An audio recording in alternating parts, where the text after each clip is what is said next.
What's happening, people? Back with another reaction, back with some more Duran Duran, and we're back with another version of Violence of Summer, Love's Taken Over. When I reacted to the story mix, a few of you said your favorite version was the rock mix, so that's what we're going to listen to before moving on to the next single.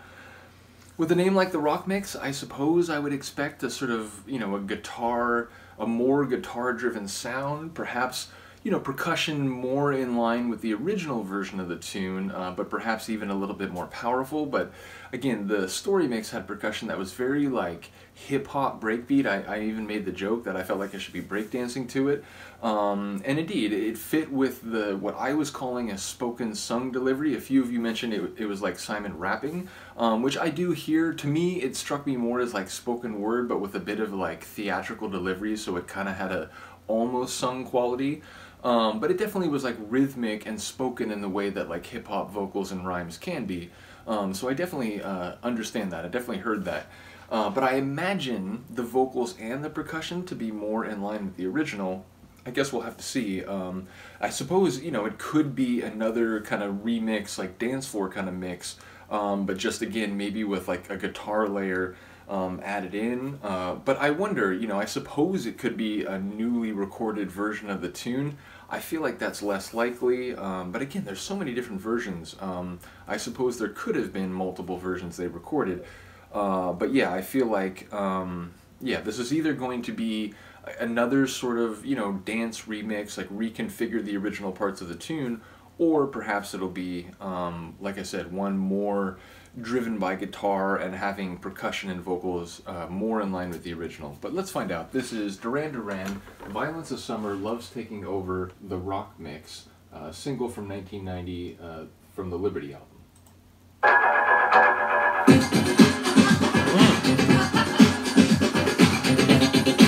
So it is like the story mix in terms of the percussion, but also that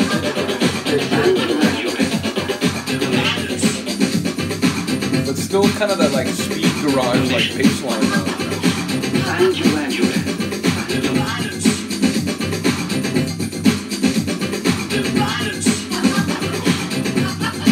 So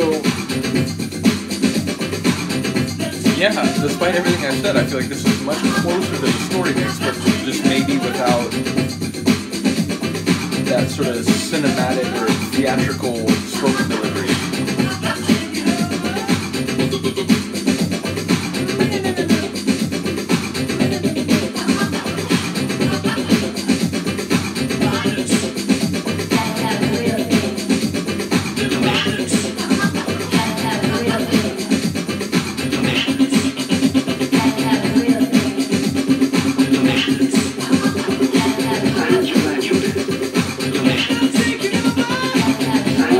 That vocal right there.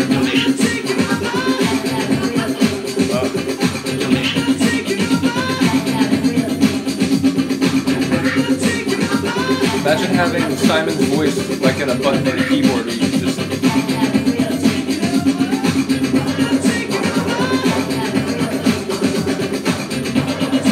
Everything is like cycling, oscillating, and like rattling around.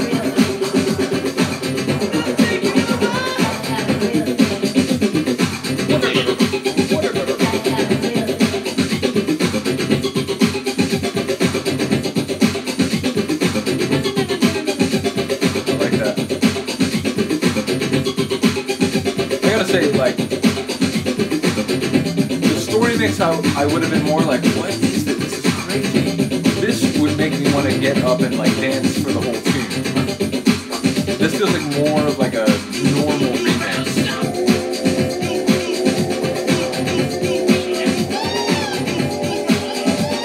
Which is funny because I sort of, going into it, thought it would be closer to the studio version.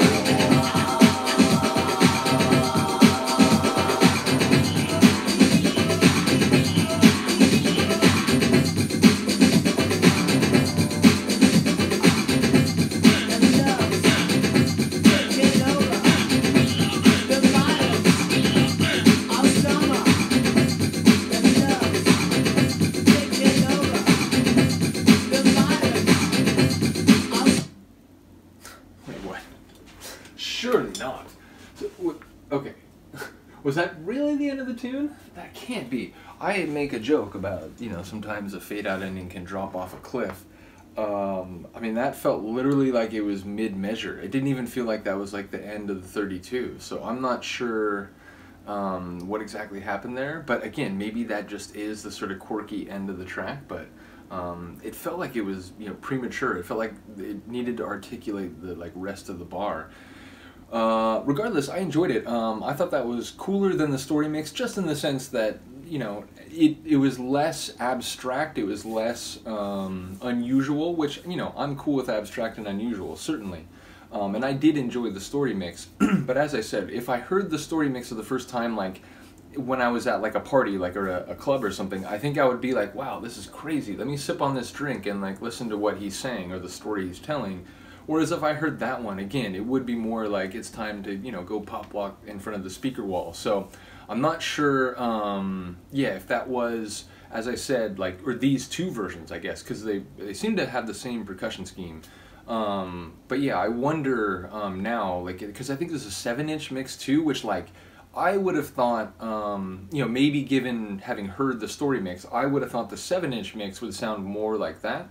So yeah, now I'm not sure exactly what the other mixes may have going for them, but yeah, like I said, my plan was to go on to the next single now, because I don't want to make, you know, Duran fans listen to like the same song 3 or 4 times in a row. So perhaps I'll go on to the next single, but do let me know if the 7-inch mix or one of the other, I think there's like 5 more, do let me know if one of the other ones is worth circling back around at some point in the not too distant future.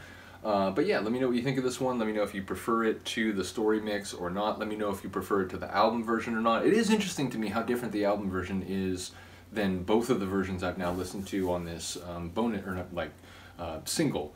But yeah, it is interesting in the sense that, like I said, I would have expected the 7-inch mix to have more of this sound. So going into it, I thought, like, okay, this is going to be maybe like the original, but with a bit heavier guitar or something. It's like, no, it wasn't like that at all. In any case, let me know what you think. I will see you next time. Peace.